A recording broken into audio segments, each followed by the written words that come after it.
जावा में throws keyword क्या होता है। प्रीवियस वीडियो में हमने थ्रो कीवर्ड देखा था जिसकी हेल्प से हम एक्सेप्शन को थ्रो कर सकते हैं, ठीक है, एक्सप्लिसिटली। अब ये है हमारा थ्रोस कीवर्ड, जो कि क्या करता है, एक्सेप्शन को थ्रो नहीं करता है, जो कि क्या करता है, डिक्लेयर करता है एक्सेप्शन को। अब आपको लगेगा ये एक्सेप्शन का डिक्लेरेशन क्या होता है, तो देखो जैसे कि आपको पता है डिक्लेरेशन का मतलब क्या है कि आगे हम अगर किसी चीज को यूज करने वाले, किसी भी चीज को अगर हम यूज करने वाले तो हमें उसको पहले डिक्लेयर करना जरूरी होता है। आप सिंपली प्रोग्राम में नहीं लिख सकते हो आई इज इक्वल्स टू 99, पहले उस आई का डिक्लेयर होना जरूरी है। लाइक कैसे, इंट आई, मतलब आपने बताया कि आई करके हमें एक वेरिएबल की जरूरत है, मतलब आई को हम कहीं यूज करेंगे हमारे प्रोग्राम में, ठीक है ना। तो उसी तरह से एक्सेप्शन को डिक्लेयर करने का मतलब क्या है कि एक इस तरह का एक्सेप्शन, एक एक्सेप्शन हमारे प्रोग्राम में रन टाइम, हम एक्सेप्शन जो रन टाइम एरर है हमारे प्रोग्राम में हो सकती है, ठीक है ना। तो एक्सेप्शन डिक्लेयर करने का मतलब ये है कि कंपाइलर को पहले से बता देना कि इस तरह का एक्सेप्शन जो है वो हमारे कोड में हो सकता है, ठीक है ना। तो अब ये एक्सेप्शन को डिक्लेयर करना ये सब कैसे होगा वैसे तो हम प्रोग्राम में देखेंगे, एक ओवरव्यू यहाँ पे हम दे देते हैं, ठीक है।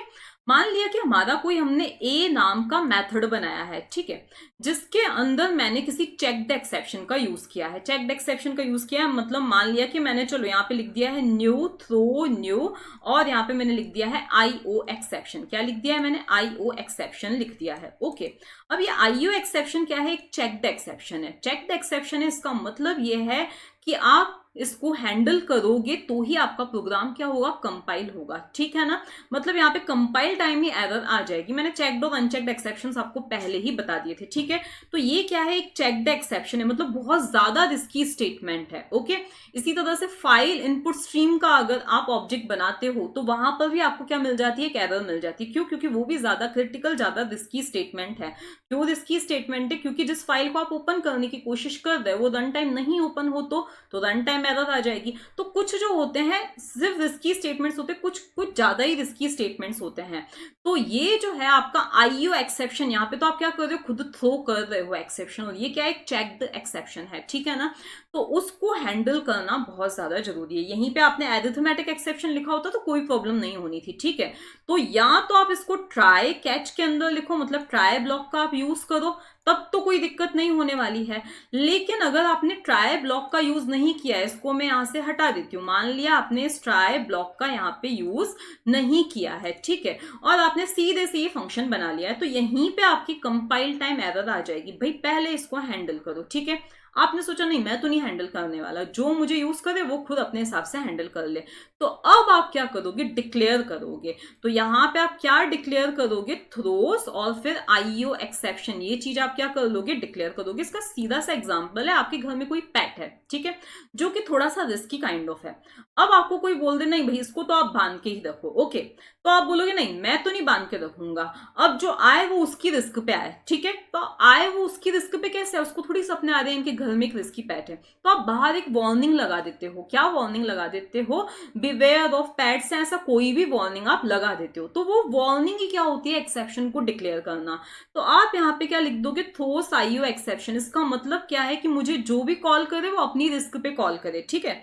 अब मान लिया कि कोई B नाम का फंक्शन है जो कि क्या कर रहा है, इस A को कॉल कर रहा है, इस तरह से इसको कॉल कर रहा है। तो अब यहां पर एरर आ जाएगी। देखो ये एरर तो चली गई, ठीक है, क्योंकि आपने डिक्लेयर कर दिया है, ठीक है, मतलब आप सही इंसान हो, ठीक है। अब यहां पर एरर आ जाएगी। यहां पर एरर क्यों आएगी, क्योंकि आप एक ऐसी चीज को कॉल कर रहे हो जो कि क्या है, IO एक्सेप्शन थ्रो करता है। अब मान लिया कि जो ऐसे लोग थे जिन्होंने बाहर पोस्टर लगा रखा है बीवेयर ऑफ डॉग्स, ठीक है। अब मैं अपनी मम्मी के साथ यहाँ पे आई हूँ, तो वो मम्मी मुझे छोड़ने आए, ठीक है। तो अब वो क्या करेंगे, भाई बाहर वो बोर्ड पढ़ेंगे कि नहीं देखो यहाँ पे तो पेट से सावधान रहो, ऐसा कुछ लिखा हो, तो मैं आपको नहीं जाने दूंगी, ठीक है। तो यहाँ पर B क्या कर रहा है, इसको कॉल कर रहा है। तो कंपाइलर अब इसको वार्निंग दे देगा, यहाँ पे इसकी मम्मी का काम कर रहा है, ठीक है, इसको वार्निंग दे देगा कि नहीं भाई ये रिस्की चीज है, मैं आपको इसको ऐसे ही कॉल नहीं करने दूंगी, ठीक है ना। तो अब अगेन या तो आप क्या करो, इसको ट्राई कैच के अंदर लिख लो, मतलब आप इसको हैंडल कर लो, ठीक है। तो या तो आप इसको हैंडल कर लो, तो अब आपकी ये जो प्रॉब्लम थी वो चली जाएगी, ठीक है। अब यहाँ पे कैच में आपको क्या लिखना है, ये IO एक्सेप्शन थ्रो कर रहा है, तो आपको यहाँ पे IO एक्सेप्शन ही लिखना है। ऐसे नहीं कि आप यहाँ अरिथमेटिक एक्सेप्शन लिख लो चल जाएगा काम, ठीक है। तो आपका पहला सोल्यूशन तो क्या है कि या तो आप उस चीज को हैंडल कर लो, ठीक है। या तो फिर दूसरा सोल्यूशन क्या है, मतलब आप खुद ही अपने साथ एक सिक्योरिटी गार्ड लेके जाओ, ओके। या दूसरा सोल्यूशन क्या है कि आप खुद भी क्या कर लो, उस एक्सेप्शन को डिक्लेयर कर लो। क्या कर दो? डिक्लेयर कर दो। मतलब आपने भी डिक्लेयर कर लिया कि मैं जिस कोड को कॉल कर रहा हूं, मतलब मेरे अंदर कोई ऐसा कोड है जो क्या कर रहा है, आईओ एक्सेप्शन थ्रो कर सकता है, ठीक है। तो आपके अंदर एक ऐसा कोड है जो आईओ एक्सेप्शन थ्रो कर सकता है, तो आपने डिक्लेयर कर लिया।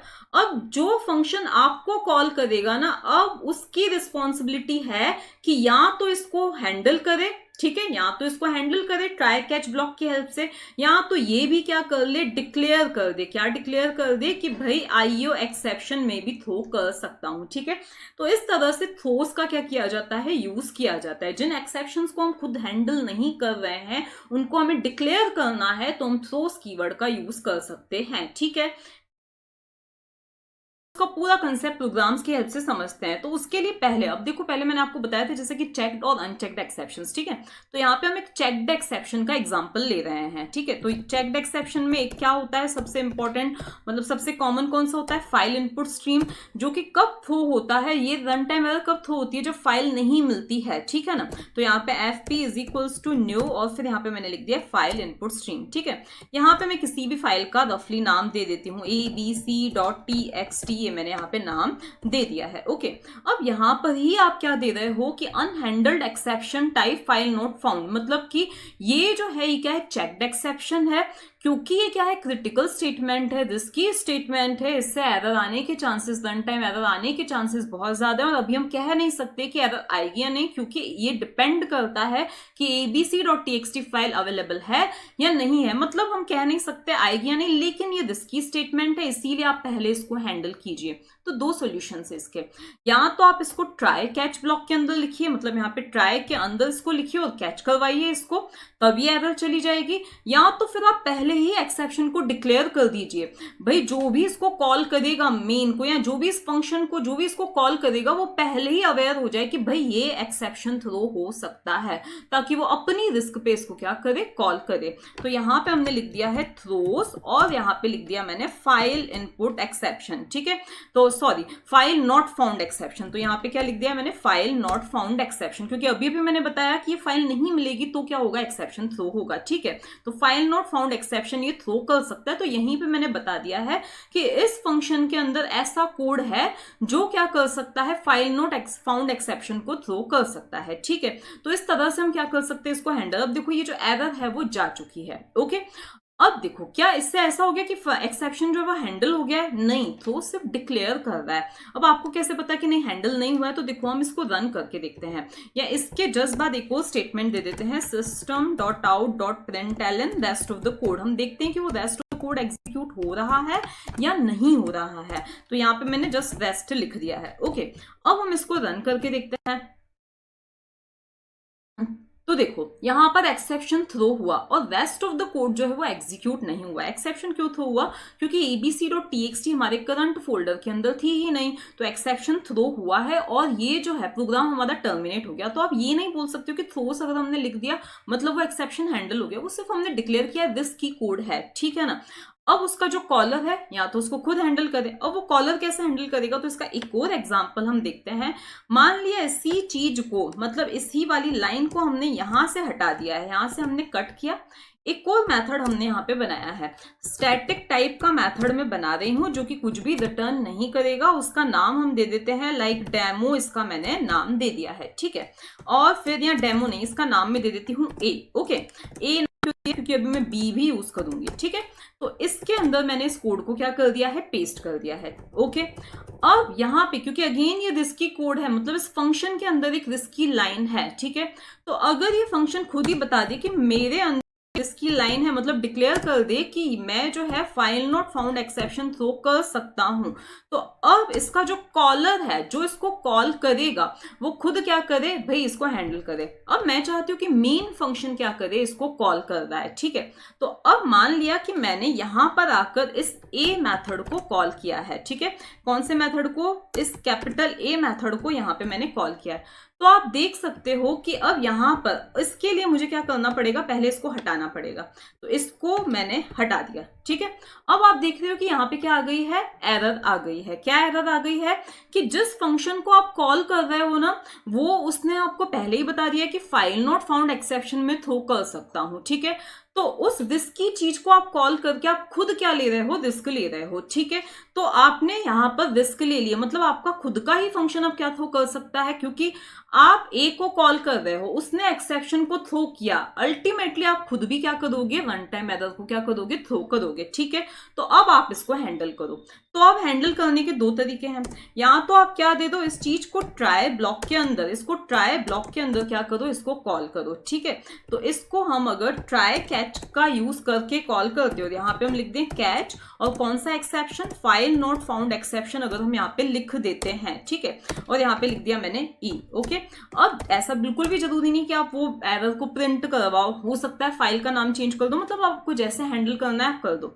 लेकिन अगर आपने ट्राई के अंदर उसको कॉल किया और कैच ने उस एक्सेप्शन को कैच कर दिया, मतलब क्या है कि उस ए ने जो आपको रिस्क वार्निंग दी थी कि मैं file not found exception throw कर सकता हूं, आपने उसको क्या कर दिया है, हैंडल कर लिया है, ठीक है। अब यहां पर क्या हुआ है, system dot out dot println west, ठीक है। अब इस पॉइंट पर आप देखोगे कि ये वेस्ट जो है वो प्रिंट होगा, पहले नहीं हुआ था लेकिन अब प्रिंट होगा। कैसे प्रिंट होगा हम देखते हैं। तो इसको हमने किया रन, ठीक है। अब यहां पे आप देख रहे हो वेस्ट प्रिंट हुआ है, कोई मैसेज नहीं प्रिंट हुआ कि भाई क्या एक्सेप्शन है, क्योंकि हमने यहाँ पे कुछ किया ही नहीं है, ठीक है ना। तो वेस्ट प्रिंट हुआ, क्यों प्रिंट हुआ, क्योंकि यहाँ पे हमने क्या किया, उस एक्सेप्शन को बकायदा हैंडल कर लिया, ट्राई कैच ब्लॉक के अंदर लिखा है। मान लिया आपका मूड नहीं है कि नहीं हम तो ट्राई ब्लॉक के अंदर नहीं लिख रहे हैं, तो उस केस में आप भी क्या कर लोगे, डिक्लेयर ही कर लोगे उस एक्सेप्शन को कि भाई मैं भी क्या कर सकता हूं, थ्रो कर सकता हूं। कौन सा exception, file not found exception को थ्रो कर सकता हूं। मतलब या तो आप हैंडल कर लो उसको, या तो थ्रो से आप अगेन वॉर्न कर दो कि भाई मैं भी थ्रो कर सकता हूं, ठीक है। तो अब आप देख सकते हो कि क्या होने वाला है। तो अब अगर हम देखें तो देखो एक्सेप्शन थ्रो हुआ है, लेकिन कंपाइल टाइम एरर बस नहीं आई है, ठीक है। हम कंपाइल टाइम एरर से बच गए, उसने भी एक्सेप्शन डिक्लेयर किया, हमने भी क्या कर दिया, एक्सेप्शन डिक्लेयर कर दिया कि हाँ मैं भी थ्रो कर सकता हूं, ठीक है। मान लेते कि अब इस ए को जो है कोई सा बी नाम का फंक्शन कॉल कर रहा है, ठीक है। तो यहां पे हम बनाते हैं स्टैटिक और फिर यहाँ पे वॉइड, फिर यहाँ पे मैंने बी नाम का मेथड बनाया है, ठीक है, जो कि किसको कॉल कर रहा है, ए को कॉल कर रहा है, ठीक है। तो अब आप क्या नोटिस करोगे, यहाँ पे क्या आ गई है, कंपाइल टाइम एरर आ गई है, ठीक है।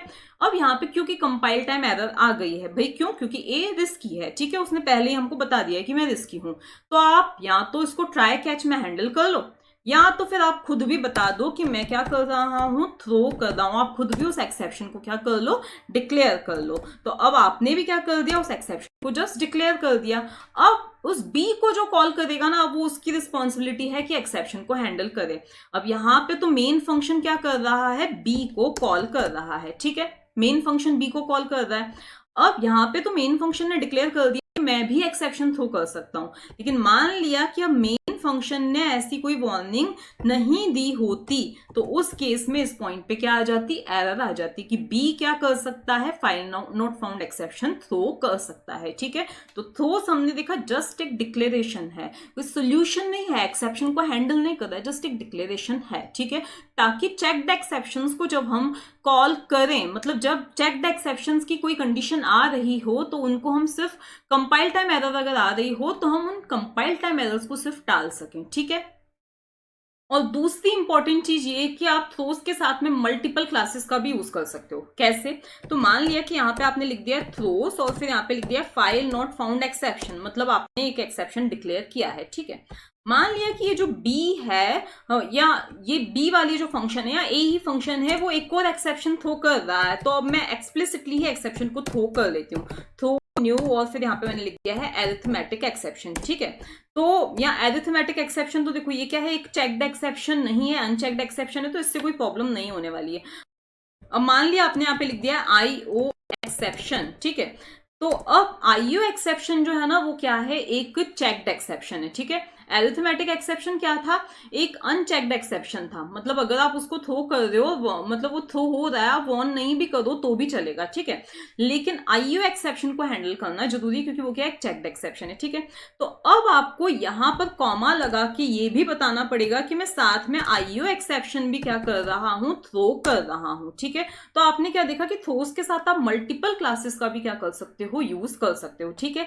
इस पॉइंट पे आपने क्या दिखा है कि यहां पर ये अनरीचेबल कोड की प्रॉब्लम आ गई है। उसका रीजन ये है कि भाई जब एक्सेप्शन थ्रो हो रहा है एक्सप्लिसिटली, तो ऑब्वियसली हम इस कोड से बाहर आ जाएंगे, तो इसीलिए वो अनरीचेबल कोड है। अब अगर इसी को मैंने ऊपर कर दिया है तो अब कोई प्रॉब्लम नहीं आ रही है। तो इस तरह से आपने देखा कि थ्रोस के आगे हम दो क्लासेस का यूज कैसे कर सकते हैं, दो से ज्यादा क्लासेस का यूज भी हम कर सकते हैं।